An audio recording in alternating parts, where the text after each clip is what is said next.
the way he attacked front shoulder, back foot, front foot, like the way he did that, he was just precision. And then MJ was like, I promise you, there wouldn't be no Hall of Fame standing at this podium if it wasn't for this guy. He gave me the vision, man.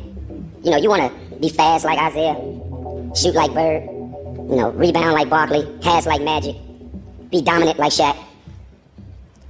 But man, I wanted to be like Mike. You know what I mean? I remember the first time I played against him. And I walked out on the court and I looked at him, and for the first time in my life, a human being didn't look real to me. You know what I mean? Like, I don't know if y'all watch the Chappelle Show, but he talked about a certain incident where he seen somebody sing Rick James. And like, I literally seen his aura. It looked like he was glowing. Watching something that. Hey, let me ask you something. Stepped on that court with MJ. Did he have a glow? I swear to God, he had the orange joint. Hey, listen, I'm not even laughing. No, look, at so this. look, You I had a you chance. ever look into the sun and look back at something? You're gonna see like a green, right? Man, listen, and you know, and from North Carolina, to You hear look at that, Jordan, you gonna to see hear the that, orange? Lord, listen, I'm in Chicago, I hear it. The nigga walk out here, I swear to God, it seems like everything is stopped. This nigga is moving like in slow motion. Every motherfucker in here looking at him, and he know it. I seen a nigga on the stage like, bro, MJ. So I had a chance to see Jordan when I was in Kansas, preseason. Okay. Preseason game at Kansas versus the Sonics. So he came up in this suit, I swear. It was like looking into this light, dead into this light when he walked in the room, and you couldn't, like, he was just glowing. Like Bruce Leroy. Like, it was like, damn, that's Mike right there. I'm in college too. Sitting there, MJ walks out, man, listen. And I'm sitting there and I'm saying to myself, like, man, that's Mike. And I'm looking at him. I can't stop looking at him. Like, I'm looking at his shoes, and I'm like, man, he got on the Jordans. You know what I mean? Like, it was Mike. It was my idol. It was my hero. And I remember just hating the Knicks so much. And the bad boys were beating them up the way they did. I used to watch him and sit on my mom's dresser. And she used to tell me, boy, if you don't get back from that TV before you go blind, you better. Like, I wanted to be that close to him just watching him. Man. That dude was glowing, bro. I am not joking. When I seen Mike come out of that damn locker room, he was glowing. I'm not exaggerating. I saw his physical appearance, and it had a glow around him. Support the players and just not be here tonight. And figure out what happens after that. I just don't feel equipped. And I respect that.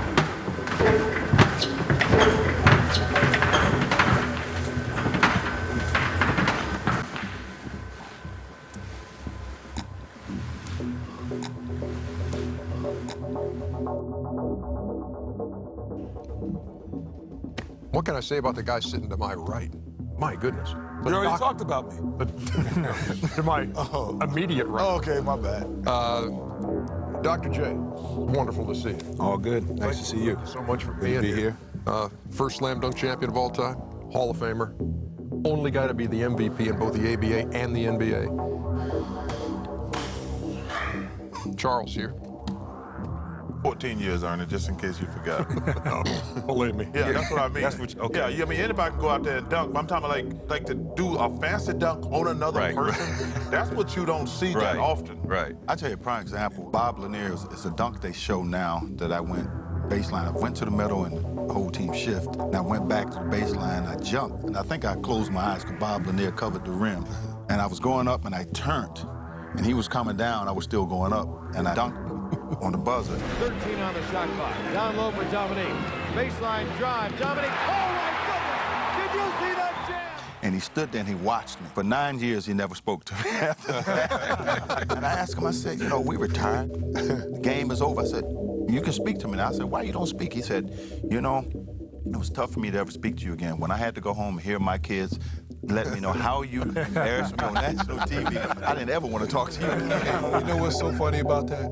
Elvin Hayes stopped speaking to me, man, for about 12 years. From one dunk. Get out of here. One dunk in the Capitol. They take it personal. One dunk in the Capitol Center. It was down the lane and West came over, so I was kind of a little worried about West because West could hurt you. and E jumped up, and he always jumped with 2 hands. So he jumped with 2 hands, and I moved the ball over to the middle, and kaboom, right? So, boom. And every time I saw him, man, he would never say anything to me. And then when we went to 50 Greatest Players in 1996, and we sat and we had dinner, I hadn't spoken to him since that dunk, and this was at least 10 years later. Did he bring it up? No, he didn't really bring it up. I was just glad that we were it was me, him, Wilt, and I think maybe Bill Russell. And we were all sitting around, and it was just like melding. And I realized that this guy had not spoken to me. You know, I knew why he was upset. But he didn't have to be upset that long. You know, you don't have to take it personal. Well, there are like 600 players that Charles won't talk to. When we come back, And Dominique has some great ones. Vince has some great ones. Michaels has some great ones. But the overall slam dunk, in-game dunks, I don't think anybody had a more complete picture than Doc. Well, being a dunk connoisseur, I would break it down like this. Spell that, tough guy. Yeah, I'll spell it. Spell connoisseur right now. I'll spell it like this. Dominique was the best tip dunker that I ever seen. Like, so if you missed a shot, the heads had to watch out because he come flying in. Yeah, there's certain guys that would dunk on you, but certain guys can go get it off misses and still have that ferocity. And he had that. You want me to spell that too? Just You ain't spelled it word. Come on, spell it, tough guy. Every word that got 3 syllables I gotta spell. Boy. But anyway, Spell it, tough guy. So anyway, he had the most ferocity. The most appropriate dunker in game was Michael. I thought that in the game, and key moves and key moments, I thought he had those that are signature. You know, his dunks were, you know, down 3 with 30 seconds to go to get you back in the game. They weren't just freelance. I think Dr. J is the king of it. He made it stylish, and he made people want to do that. So if you had to go in that tier, and Vince Carter kind of is looking outward to me on that tier of guys because he had the luxury of looking at those 3. Took the easy way out, man. I like how you put it. Obviously, I'm too young to have witnessed Doc.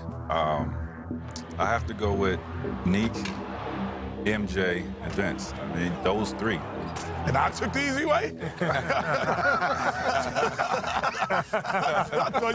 I thought you were going to say Robert Packard. You didn't let me finish. Okay, I thought you were going to say. Go ahead, you can finish now. Obviously, MJ, Neek, and Vince, the best slam dunk contest dunkers, best in-game dunkers. But I have to go with Vince as the best because obviously I witnessed him every night and saw what he did. Just some of the creativity that he had on opposing players on their heads. So I go with my cousin. I know Vince was great. Yes. But you know how when guys dunk and they scream, they dunk? The difference with Neek, the opposing guy was screaming. that was, I'm that serious, man. The other guys like. So 2005, we're playing at Miami, and the first quarter, the game starts, and I go baseline, boom, dunk on Zoe. All right, cool, whatever. You know, when you dunk on Zoe, you better be happy because Zoe coming back, he gonna try to block you. That's just what it is. Yep. 2 plays later, RJ, boom, dunk on him. So we both dunk on him in the first half. That's it. Go, we get to halftime. I'm sitting in the locker room. I said, hey, RJ, literally, I said this is my words. I said, RJ, we ain't gonna be able to dunk on Zoe again because he gonna knock us out the air. He ain't going for that. So I said, what you gonna have to do, you gonna have to take the hit, bounce off of him, and then hopefully you can dunk it. God's honest truth. Vince was that type of guy where I had the ability where I would meet guys at the rim. Yeah. Because I had big enough hands and I was strong enough to really just catch you because I knew you were coming. You know, I knew you were coming to the rim, so I'm gonna meet you right at the rim. I will wait for you. And sometimes it was kind of risky because you get caught sometimes. So, second half comes, the ball goes out. RJ tries to make a layup, gets bumped out. I get the ball, go behind the back on my boy Jay Will on Bubs. And I take 2 dribbles. So I took the first dribble and I see the basket and I see Zoe. So he's sitting there like, yeah, okay, I'm about to block it. But with Vince, I went up to catch his and he went up another level. I was like, oh. You know, Jason Collins was so smart, bro. So you don't know, he was holding Zoe's arm so he couldn't go. And as I took my second dribble, he let him go. So as soon as he let him go, Zoe was already too late. So once I got in the air, bro, he jumps at me. So I'm up, he's jumping at me. I already have the momentum because I got up first. So when he hit me, he bumps me up higher. Ooh, so bro, so when I hit him and I'm leaning to the side, I'm like, oh shit, the rim is right there. So I'm like, bro, don't miss this. I'm like, bro, don't miss this. This is an opportunity. So I just caught it, and I just remember I was so high, I just threw it through. Like Zoe fell back. He went up one more level. It seemed like you knocked him up, and it looked like you knocked him up a little bit. Yeah, it was pretty nasty though. Yeah, I'm glad it's a little blurry now. This is not in like HD. Yeah, man. Yeah. And I just look at our bitch like, and I ran down the court. And then D Wade was beside me. He's like, that ain't right, bro. I remember him saying that, bro. And I laughed, but I tried to play it like I was tough. Like, you know, I was like, I'm in mean mugging, but he said that, but that might have been the funniest thing ever. Like, his teammate got bumped on. He's like, that ain't right. He caught me, but ask him how many times I blocked his shot. Right, no question. No question. We know that. But he caught me. I mean, was there any truth that you guys didn't talk for like 6 or 7 years after that? You and Zoe? Yes, man. It was like 5 years. And and see, here's the crazy thing. I saw his response somewhere. He's like, it wasn't true. I ain't got no reason to lie about it, bro. It was a basketball play. The dunk he had on you in Miami kind of fucked your guys' friendship up for a little bit. Y'all didn't speak for him. Any truth to that? That's not true, man. He said that's not true. Why is he telling everybody? He said you ain't talked to him about 5 years. No, man. First of all, I invited Vince to my golf tournament. He never came. Okay. You know what I'm saying? It's not like we set him up, like, trying to jump him. It was just like he tried to block it. Listen, I love Vince. You know, I love what he's done for the game. It happened, okay? But I think the backstory to it is Nike tried to use a commercial and asked for his permission. He didn't want it to be done. So they ran the commercial up until the point to where we bumped, and before I dunked it, and they cut it off. Damn. So they used that much of it, and I guess he felt like I had something to do with it. I ain't got nothing to do with that. Cap. Man, that ain't the first time you've been dunked on. You've been dunked on by everybody, yeah. bro. No question. We know that. And I had dunked on him my rookie year, and I flexed on him. Like, he's like, young fella, calm down. That's how young fellas get hurt. I was like, my bad, bro. I done dunked on you, though. You know what I'm saying? Like, I ain't stopping. You know what I'm saying? It was one of them type of things. So leading up to it was like 5 years. So All-Star game in Orlando. All-Star game in Orlando is I hosted a dinner for Obama at my house. Guests are coming in. It was only 70 people. Doorbell ring, door open. You know, somebody opened the door, and I'm sitting at the front, like, greeting people, and I see Zoe. I was like, okay, so how we gonna play this one? Okay. Because he ain't talked to me in all these years. Like, you gonna walk up in my house, walk by me and say, what's up, keep going or not? Like, so I don't know. So I'm just waiting to see how it plays out. Because, you know, it's like, all right, clearly you don't want to talk for whatever reason, so it's all good. Because, all right, prior to it, we sat in a restaurant in Miami at Prime 112 and see each other, and he didn't speak. Maybe he didn't see me or not. We were facing each other, but maybe he didn't see me, whatever. So I didn't know how this was going to play out. Listen. So that's why I was like, for 5 years. And finally, when he walked in, we smoked, hugged, and it was all good. Like, we talked, it was like nothing ever happened. Okay. And I was like, cool, whatever. It's a basketball place, so it is what it is. And I didn't want him, and he probably never, I've never actually said that, but. Love Vince. I personally think that's what led to him being frustrated or not talking to me, because maybe he felt like I had something to do with that commercial, and I didn't. Cap. And? Yeah, something. Right. Listen. The world has seen it already. The world has seen it already, bro. And if it's that a was commercial, my you're point. gonna see it again. No question. We know that. And that was my point. So, like, that's what I was like, bro. It was a basketball play. Like, if you block it, yo, that's your highlight. Now we see it on SportsCenter, like he floored me, because if he blocked that, I'm hitting the floor. Oh yeah. Oh, you know what I'm saying? So it is what it is. He gonna get mad again, because I'm gonna make sure they edit this so we get that on the edits that we put that on Instagram. I just don't feel equipped to do that. And I respect that.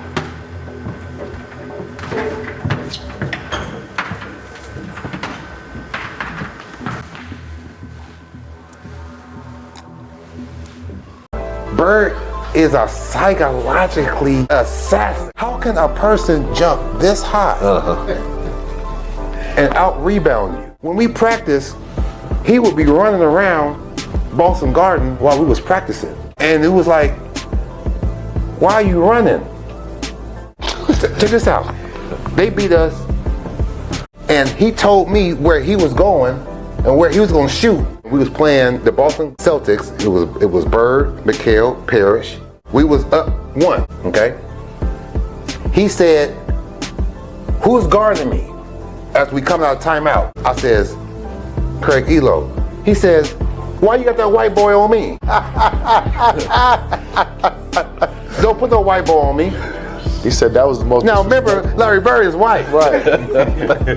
He said, I'm gonna go over here, Dennis Johnson gonna pass it to me, and I'm gonna hit the last second shot, and it's over. Everybody knows what's gonna Larry Bird.